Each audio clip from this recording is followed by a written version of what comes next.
कुरैशी साहब हैदराबाद से, मैं इनसे गुजारिश करूंगा कि मुख्तसर अंदाज में अपने इजहार ख्याल पेश करें। वक्त बहुत ज्यादा हो चुका है। मुकर्रिर की अस्सलातु वस्सलामु अलैका या रसूलुल्लाह सल्लल्लाहु अलैहि वसल्लम। मोअज़्ज़िज़ ब्रदरान कुरैश, मैं हमारे ईसा कुरैशी साहब का दिल की गहराइयों से शुक्रिया अदा करता हूँ कि वो इस मौके का फ़ायदा उठाते हुए मुझे बोलने की दावत दी और मैं आप लोगों से मुखातिब हूँ।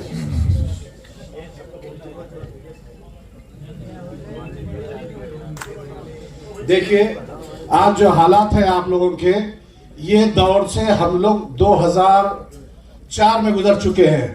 हैदराबाद में स्लॉटर हाउसेस सील कर दिए गए थे।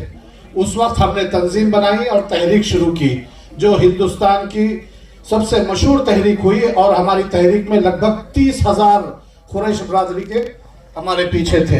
और अल्हम्दुलिल्लाह हिंदुस्तान में आज 4 स्लॉटर हाउस मॉडर्नाइज हैं।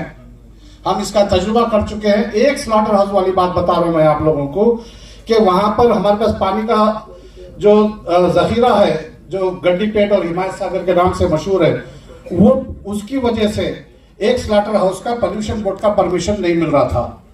हम लोग एहतजाज तो अलग हुआ, उसके साथ हुकूमत से जो नुमाइंदगी किए, तो वहां पर हुकूमत से नुमाइंदगी करके, हुकूमत का एक इदारा है जो सैटेलाइट इस्तेमाल करता, सैटेलाइट इस्तेमाल करके उसमें करोड़ों रुपए खर्च होते, तो हमारी नुमाइंदगी पर हुकूमत का वो इदारा अपने सैटेलाइट इस्तेमाल करके जमीन के अंदर पानी का बहाव या उस तालाब की तरफ है या फिर दूसरा वेस्टेज वाटर की तरफ है।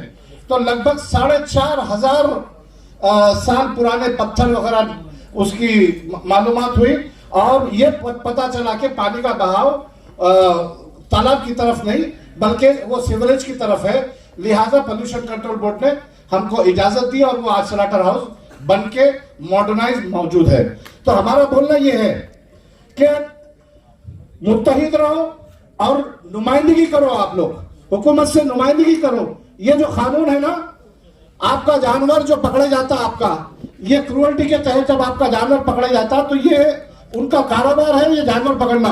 वो गौशाला है, बंद नहीं करेंगे, वो अपना कारोबार नहीं बंद करेंगे और ये हमेशा हिंदू मुस्लिम ये सिलसिला चलते रहेगा। मेरा एक मशवरा है, जो मेरा तजुर्बा है, हैदराबाद के अतराफ पूरे तेलंगाना में कई गौशालाओं के पास जाके हुकूमत को अदालत से ऑर्डर लिया मैं और वहां पर एहतजाज करके, चूंकि ऑर्डर के बाद भी ये नहीं देते, तो हम एहतजाज करके हम जानवर वापस लिए।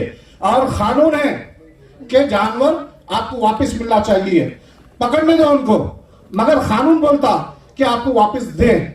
2 सूरतों में वो लोग जब्त कर सकते हैं। एक के आपको पहले सजा होनी चाहिए, अगर आप लोग सजा याफ्ता है तो आपका जानवर जब्त किया जाएगा। दूसरा यह है कि आप ले जाके इसको फिर क्रूअल्टी के तहत फिर इसको जानवर को फिर उसमें ले जाएंगे, तो उस तरफ वो भी कोर्ट फैसला करना है।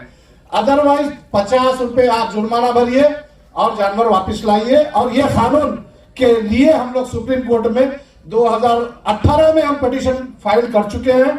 हमारा मुकदमा चल रहा। मैं ईसा कुरैशी साहब से गुजारिश करता हूं कि हम लोग आपस में बैठ के बात करेंगे। इसके साथ साथ मैं उनको एक दावत ये भी देना चाहता हूँ, वो मुझे दावत दिए 12 तारीख को अल्हम्दुलिल्लाह हैदराबाद में हमारा एक प्रोग्राम है, जिसमें बेवगान और जो दुकान के जो परेशान लोग हैं और जो जानवर तोड़ते हैं, आज जो परेशान हैं, उनके लिए हर महीना लगभग 1,000 लोगों के लिए 7,500 रुपए हम लोग देने का इंतजाम किए। मैं हमारे ईसा कुरैशी साहब की दावत देता हूं और इंशाअल्लाह हमारी अगर जुस्तजू और हमारी बातचीत रही तो ये हम महाराष्ट्र में भी लेके आएंगे इंशाअल्लाह।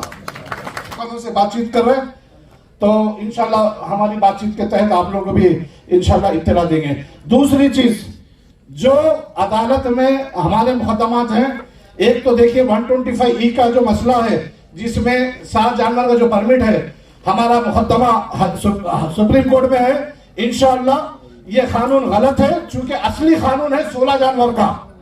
ये हमारे पास की गलतियों की वजह से 7 जानवर का परमिट निकाले, 16 अगर 200 किलो का आपका जानवर है, 16 का कानून है, और 300 का है तो 12 का है, 400 किलो का अगर जानवर है तो 8 जानवर का, ये कानून है। और ये कानून सुप्रीम कोर्ट में भी लिख के कंफर्म कर दिया सुप्रीम कोर्ट। और जो 125E है, ये कायदा है। कानून पार्लियामेंट और असेंबली से बनता, कायदा कोई ऑफिसर बनाता, नोटिफिकेशन निकालता। तो कानून बड़ा है। तो इंशाल्लाह मैं हमारे मजीद कुरैशी साहब से एक गुजारिश करूंगा कि कुछ अड़चने आ रही है तो वो दूर करे, तो हमारे को बहस करने का सुप्रीम कोर्ट में मौका मिल जाएगा। मेरे साथ हमारी टीम है, हम लोग नुमाइंदगी पर भरोसा करते, हमको हुकूमत से नुमाइंदगी करना चाहिए, हमारी तकलीफ वहां तक पहुंचाना चाहिए, हम पहुंचेंगे बराबर। उसके साथ साथ अगर हुकूमत हमारी तकलीफ नहीं मानती, वो तो तय है नहीं मानेगी, ये तो चाहेंगे कि ये आपका सिलसिला जारी रहे और उनके लिए मुद्दा बने, तो हम अदालत में जाएंगे। तो ये कानून गलत है, अदालत भी ये बात बोलेगी।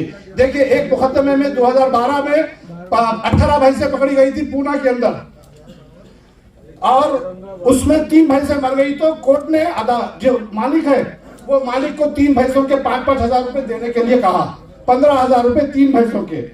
2019 में सुप्रीम कोर्ट में हमने वो मुकदमा देखा।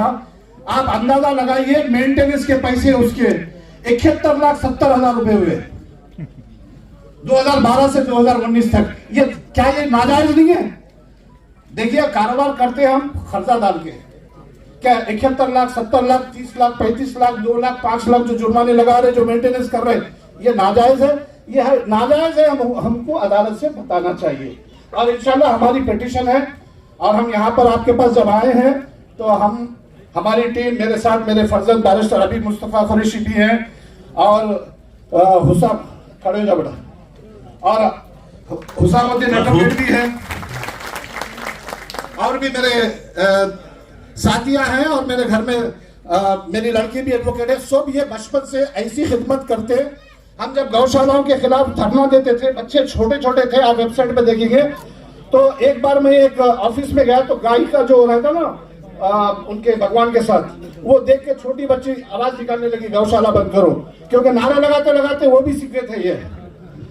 तो अल्हम्दुलिल्लाह हमारा लगभग 2004 से ये तजुर्बा है, हमारे तजुर्बे आप लोगों के साथ है, और हम जितनी खिदमत करने की कोशिश करेंगे। हम अदालत के सामने और हुकूमत के सामने हमारी नुमाइंदगी रहेगी। आप लोगों की दुआओं के मोहताज है।